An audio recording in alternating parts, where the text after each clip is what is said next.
Hey guys, cooldomino here. Happy National Fire Alarm Day. And you may remember this system from my old videos right here. This is my ESL 1500 series panel. You may remember this from some of my older videos. Now, this is my Kidda 270 SPO pulse station. And that up there is my Gentex low frequency horn strobe. And I'm going to be activating this for National Fire Alarm Day. So here we go. In 3, 2, 1.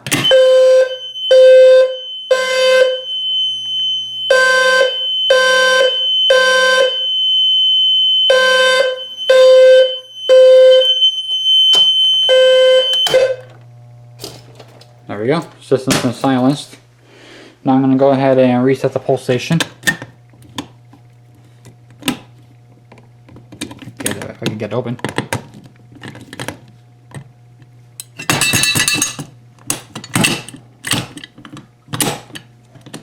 There we go. And let's go ahead and reset the panel. Panel reset and back in normal position. So that's me activating this system right here. It's been a long time since I activated the system last, but now I'm going to go ahead and fast forward, or rewind actually. I'm going to be rewinding back to a time where when I set up every fire alarm in my collection. So let's do that.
Also, if you're wondering why I'm not doing this system test on my main system, because my fire alarm panel fried right here. Basically what happened was I was running my capacitors, my phase converter on it, and the capacitors decided to discharge in here, and I don't know why, and it fried the full bridge rectifier or something over here. So I don't know what's going on with that, so hopefully I can be able to replace this board and get it back up and running again. So you'll see more information on that on my Instagram, like updates on that. So yeah, let's go ahead and pull every single fire alarm now. Pull every single pulse station out of my collection. Alright, here we go. We're going to pull all the pulse stations in my collection. 1, 2, 3, 4, 5, 6, 7, 8, 9, 10, 11, 12, 13, and 14. Now I gotta go reset them all. So this here is the Federal Signal Vipertone right here. It is connected to my RMS-1T, and you can see here it's actually quite heavy. I got this from a surplus store for $10. See, that's at the back of it looks like right there. So yeah, this is a cool device right here. I highly recommend getting one if they're not too expensive. I got this for $10. I heard these normally cost $100. Well, let's go ahead and pull it and see what it sounds like. In 3, 2, 1.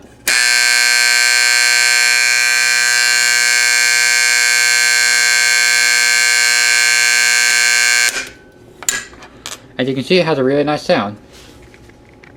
If you see the screw right here, this is your volume screw right here. You can actually adjust the volume of this thing. Basically what that does is it creates tension between the plate and the vibrator right here, which is caused by this AC voltage on this coil right here. So yeah, without further ado, let's go ahead and play around the volume. Alright, I'm going to go ahead and set my mic level to manual so you can hear the volume difference right now. Right now it is on the lowest volume setting. You can hear how quiet this is.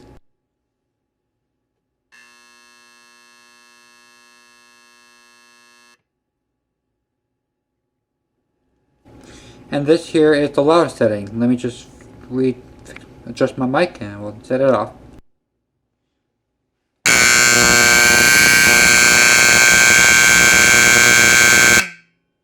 That is way louder.